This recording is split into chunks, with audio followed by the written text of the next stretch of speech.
চট্টগ্রামের একটি শিশুকে 5 বছরের একটি শিশুকে ধর্ষণের ঘটনা ঘটেছে। আমরা দেখছি স্থানীয় যারা জনতা তাকে আসলে পুলিশের হাত থেকে অবরুদ্ধ করে আসলে নিয়ে আসার চেষ্টা করছেন, নিশ্চয়ই সেটি দেখছি।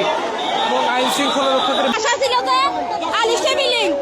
ওখানে এই কাজটা করার পরে এই জঘন্য মানুষরা কাজটা করার পরেও এই মসজিদের কাছে যায় শপথ করার জন্য আমি এটা করি নাই।